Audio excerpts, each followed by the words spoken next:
बिस्मिल्लाहिर्रहमानिर्रहीम अल्हम्दुलिल्लाहि रब्बिल आलमीन। एक शेर से आज की वीडियो का आगाज़ करता हूँ कि निगाहे वली में वो तासीर देखी, बदलती हज़ारों की तकदीर देखी।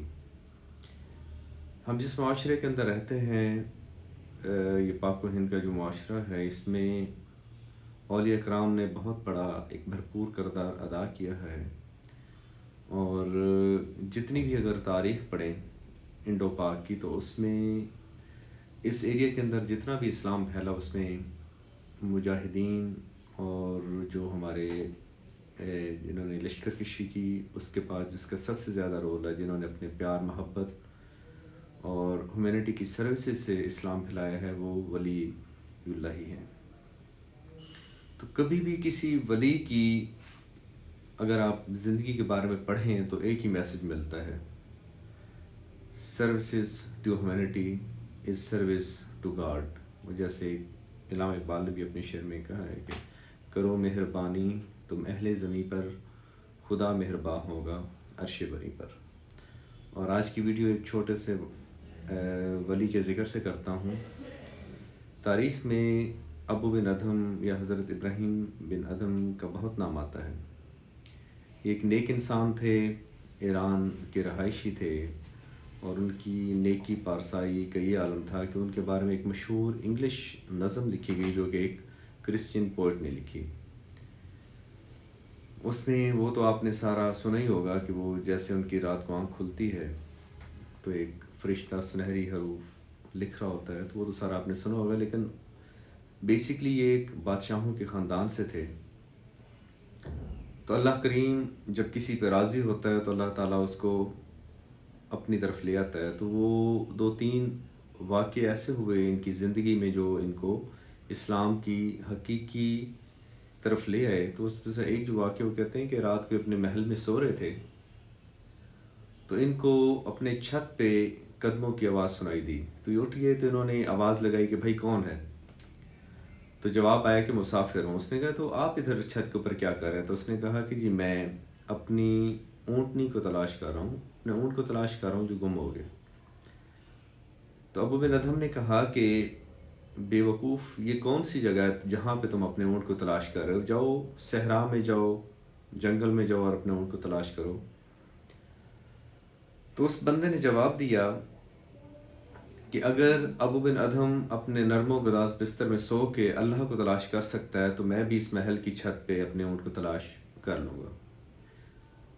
तो बस जो लिटरेचर में लिखा हो कि बेसिकली वो एक फ़रिश्ता था जो इंसानी शक्ल में आया, और जिसने बेसिकली अबू बिन अदहम को एक पैगाम देना था। और ये अल्लाह ताला का उन पर ख़ास करम था, और इतनी पारसाई थी और इतना प्यार और इखलाक था कि उनके जो एक वाक़या एक मशहूर नज़म की सूरत में इंग्लिश लिटरेचर के अंदर मौजूद है, जिसको एक असाई पोइट ने लिखा था। आज हम बात करते हैं कि छोटे सर वाले, आपने बहुत सारे इलाकों में देखा होगा कि भीख मांग रहे होते हैं बच्चे। मेरा एक तो कंसर्न इसलिए था कि वो बच्चे बेसिकली ज़हनी तौर पर माजूर होते हैं। उनको एक हमारे बुज़ुर्ग हैं जिनका मज़ार भी है, शायद गुजरात या गुजरांवाला साइड पे है, तो उनके साथ मंसूब किया जाता है दौरे शाह का। उनको चूहा कहा जाता है। एक तो इसलिए कि वो ज़हनी तौर पर माजूर होते हैं, उनको स्पेशल केयर की ज़रूरत होती है, लेकिन लोग क्या करते हैं कि उनको भीख मंगवाने के लिए इस्तेमाल करते हैं।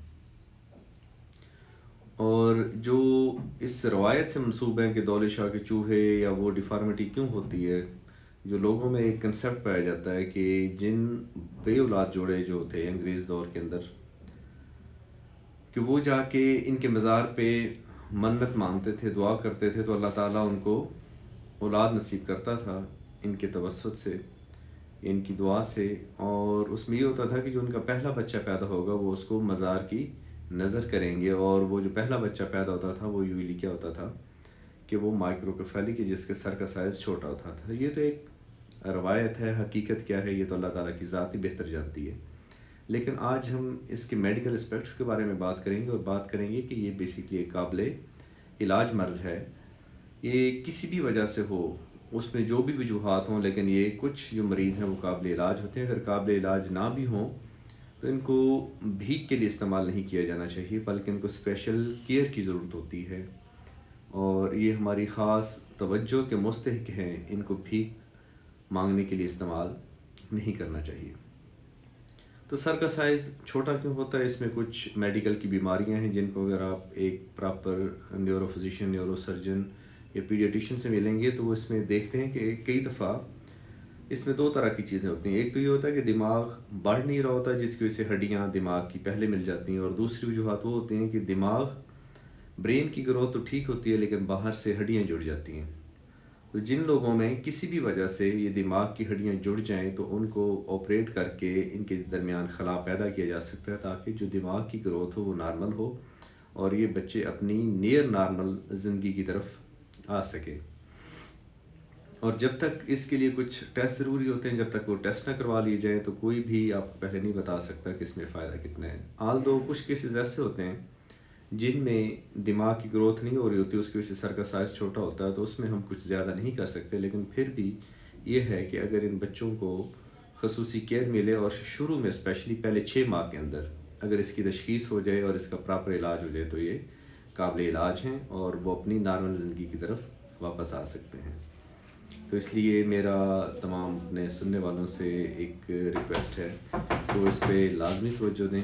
اس سے یہ ہے کہ ان کے لیے کافی بہتری پیدا کی جا سکتی ہے، کیونکہ اگر وہ علاج نہیں کریں گے، ڈاکٹر کے پاس نہیں آئیں گے، تو نہ ہی اس کی تشخیص ہو سکتی ہے اور نہ ہی اس کا پراپر علاج ہو سکتا ہے۔